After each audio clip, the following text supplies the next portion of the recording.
होलिका कौन थी? आइए जानते हैं होलिका के बारे में विस्तार से। होलिका हिंदू पौराणिक कथाओं में एक महत्वपूर्ण पात्र है, जिसका उल्लेख मुख्य रूप से होलिका दहन और होली पर्व से जुड़ा हुआ है। वह दानव राजा हिरण्याकश्यप की बहन थी और उसे अग्नि में जलाने से न मरने का वरदान प्राप्त था। अब आगे होलिका की कथा सुने। होलिका की कथा एक।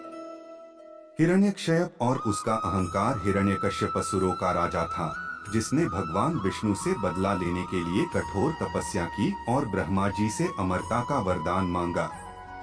ब्रह्मा जी ने उसे पूर्ण अमरता तो नहीं दी, लेकिन कुछ विशेष शर्तों के साथ वरदान दिया कि उसे न कोई मनुष्य मार सकता है, न ही कोई देवता। न दिन में मरेगा, न रात में। न धरती पर मरेगा, न आकाश में। न घर के अंदर मरेगा, न बाहर। न अस्त्र से मरेगा, न शस्त्र से।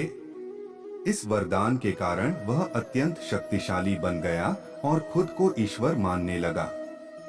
उसने अपने राज्य में भगवान विष्णु की पूजा पर प्रतिबंध लगा दिया। हिरण्यकश्यप का एक बेटा था, जिसका नाम प्रहलाद था।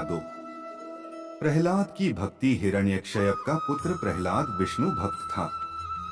वह हर समय भगवान नारायण का नाम लेता था, जिससे उसका पिता बहुत क्रोधित हो गया। हिरण्यकश्यप ने प्रहलाद को कई बार मारने का प्रयास किया, लेकिन हर बार विष्णु भगवान ने उसे बचा लिया। 3. होलिका दहन की घटना। आखिर में हिरण्यकश्यप ने अपनी बहन होलिका को बुलाया। होलिका को यह वरदान प्राप्त था कि वह अग्नि में नहीं जल सकती। उसने योजना बनाई कि वह प्रहलाद को गोद में लेकर आग में बैठ जाएगी, जिससे प्रहलाद जल जाएगा और वह सुरक्षित रहेगी। लेकिन जब होलिका प्रहलाद को लेकर अग्नि में बैठी, तो भगवान विष्णु की कृपा से प्रहलाद बच गया और होलिका स्वयं जलकर भस्म हो गई। ऐसा इसलिए हुआ क्योंकि होलिका ने अपने वरदान का दुरुपयोग किया और अधर्म के मार्ग पर चली गई। अब आगे होलिका दहन और होली का त्योहार। होलिका दहन बुराई पर अच्छाई की जीत का प्रतीक है।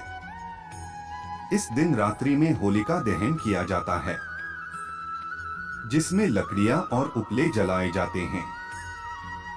दूसरे दिन होली मनाई जाती है, जिसमें रंगों का त्योहार होता है और लोग प्रेम एवं भाईचारे का संदेश देते हैं। होलिका से जुड़े प्रमुख सबक। 1. अत्याचार और अहंकार का अंत निश्चित है। 2. ईश्वर में सच्ची भक्ति करने वालों की हमेशा रक्षा होती है। 3.